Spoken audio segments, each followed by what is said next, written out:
Alors, on va compter sur la caméra pour mettre en évidence cette manip. Voilà, vous retrouvez, et encore une fois, on va d'abord essayer l'expérimentation. Si elle fonctionne, tout va bien, mais on fera quand même une démonstration virtuelle avec une animation qui a été créée par une de nos architectes. Mais le principe est un peu semblable à celui du fameux thermomètre des amoureux, c'est-à-dire deux sphères dont on va obtenir des températures différentes. Donc, si une sphère est à une température plus élevée que l'autre, ça veut dire qu'il y a une pression de gaz, loi de gaz parfait, plus importante dans la partie température plus élevée par rapport à la froide. Donc, il y a un mouvement de gaz de la partie chaude et la partie froide. Vous voyez ici les deux sphères en question. Alors, cette fois, on a vraiment des objets, enfin des sphères en verre de grande taille. On a tellement des sphères de grande taille et aussi des températures faibles qu'on va utiliser un plexiglas, pas contre le Covid, mais contre des bris de verre si jamais ça devait exploser, ce qui n'est jamais arrivé. Alors, j'aimerais vous expliquer ce qui se tient maintenant actuellement dans la sphère qui est à droite pour vous, sur votre écran. Eh bien, il y a de l'eau, tout simplement de l'eau. Ce que l'on va faire, c'est évacuer les polluants, évacuer l'air dans ces deux récipients. Les deux récipients sont connectés, donc c'est un dispositif qui est étanche, avec un petit robinet ici d'ouverture et de fermeture.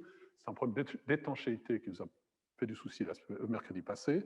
On va donc évacuer l'air qui se trouve dans les deux récipients. On va voir gentiment, après ce premier nettoyage, l'eau du récipient commencer à bouillir, parce qu'on va descendre la pression de l'air résiduel jusqu'à la pression de vapeur à, disons, 18 degrés. Il ne fait pas plus chaud que d'habitude dans cet auditoire.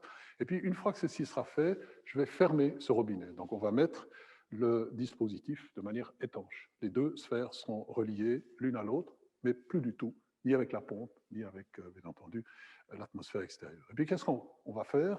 Eh bien, je vais utiliser de l'azote liquide. C'est ce qui se trouve dans ce récipient-là, à moins 170 degrés. Et cet azote liquide va permettre de refroidir. Vous voyez pourquoi on se protège, hein, parce qu'on va passer de plus 18 degrés à moins 170. Donc, on va refroidir ce Pyrex. Et en refroidissant, on va faire deux choses. Un, comme j'ai dit tout à l'heure, on aura 18 degrés de ce côté-là, moins 170 de ce côté-là. Donc, la pression de vapeur ou de ce qui va rester dans les récipients va être plus élevée à droite qu'à gauche. Donc, on aura migration de la vapeur dans le récipient de gauche. Elle va migrer, cette vapeur, et elle va être piégée. C'est-à-dire que les parois de verre à moins 170 degrés vont condenser, en fait, sublimer même la vapeur, qui va se transformer tout de suite en une pellicule de glace et qui va donc rester piégée à l'intérieur du récipient. En piégeant cette vapeur, on va forcer l'évaporation, encore une fois, dans la partie droite. Et à chaque fois, cette évaporation, qui a besoin d'une chaleur latente, on a vu, hein, 2200, autour de 2200 kJ par kilo, eh bien, à chaque fois, pour obtenir cette chaleur latente nécessaire pour évaporer l'eau, la nature va prendre cette chaleur latente sous forme de chaleur sensible, c'est-à-dire elle va contribuer à refroidir l'eau et le récipient qui se trouve ici. On va donc créer quelque chose qui fonctionne comme un frigo, comme nos frigos, d'une certaine manière. Certains fonctionnent à évaporation et condensation. Et par l'évaporation, on va refroidir la sphère de droite, non pas à moins 170, mais au moins jusqu'à geler l'eau, si tout va bien. Actuellement, on a une température de 15 degrés mesurée par le thermomètre dans le récipient. Alors voilà, on va y aller et on croise les doigts pour que ça fonctionne. De toute façon, on a la démonstration virtuelle si jamais. Et je vais mettre en route la pompe. Pour la mettre en route, il faut que j'attrape l'interrupteur. Voilà, je vais mettre en route. Vous voyez qu'assez vite, on voit des petites bulles. Si Kavan arrive à zoomer sur cette première sphère, ces petites bulles nous indiquent que, encore une fois, l'eau est en train de bouillir. Donc, on a bien évacué l'air qui restait à l'intérieur des deux récipients. Et puis, on va tout simplement monter avec ce petit dispositif ingénieux.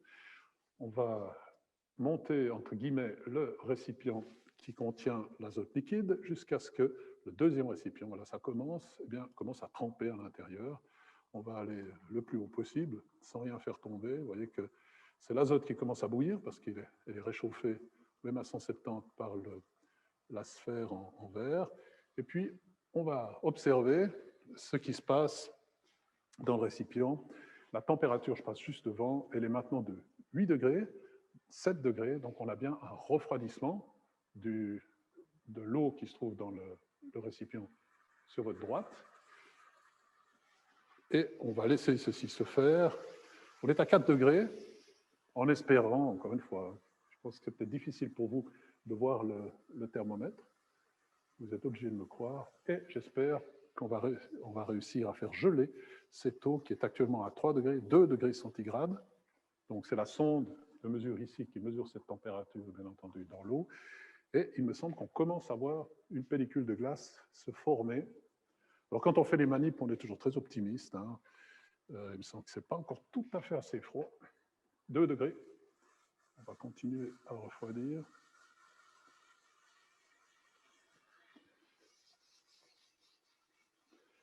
Alors, on est à 2 degrés, mais la glace s'est formée parce que la pression est plus faible. Si Cavan arrive à bien zoomer sur ce récipient-là, vous devriez voir ce que j'ai moi de la peine à voir parce que les écrans sont dessus de ma tête. Vous devriez voir la formation de glace dans le réservoir de droite. Donc, encore une fois, on a fait fonctionner un frigo. Le frigo, il a fonctionné par évaporation. Il n'y a rien de mécanique, par évaporation de l'eau, qui est forcée, bien entendu, par le récipient d'azote liquide ici à gauche. Et puis, pour bien vous montrer qu'on a bien piégé la vapeur à l'intérieur du récipient de gauche, vous allez voir qu'il est couvert de givre. En fait, il est couvert de glace, d'une pellicule blanche.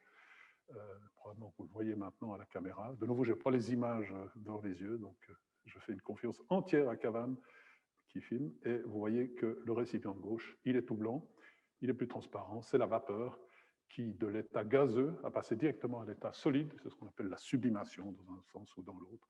Et on a piégé cette vapeur. Et à droite, on a bien le récipient, l'eau qui s'est gelée. On va laisser ça comme ça pour l'instant.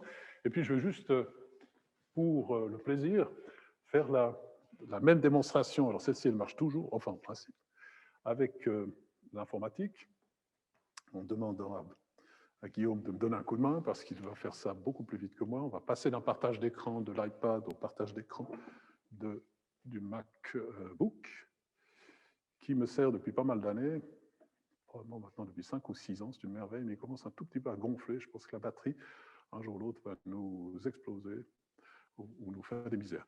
Voilà, mais pour l'instant, ce brave Mac fonctionne. Merci beaucoup, Guillaume. Et je vais attraper, si j'y arrive, c'est pas ce que je voulais attraper, ça c'est le lien Zoom qui nous permet de lancer l'opération. Je vais attraper, je l'avais ouvert tout à l'heure, où est-il? Et voilà, je vais attraper la dernière image que je voulais vous montrer, enfin, montrer dans le cadre de ce cours, de cette partie du cours sur l'air humide. Là, voilà, on va l'agrandir. On a dû faire toute une gymnastique pour, évidemment, quitter le monde de l'application Flash, puisque Flash n'existe plus depuis le 1er janvier de cette année. Vous reconnaissez, j'espère, l'expérience qui est encore sur la gauche, là-bas, avec le beau givre formé. À droite, B, c'est le récipient qui contient de l'eau.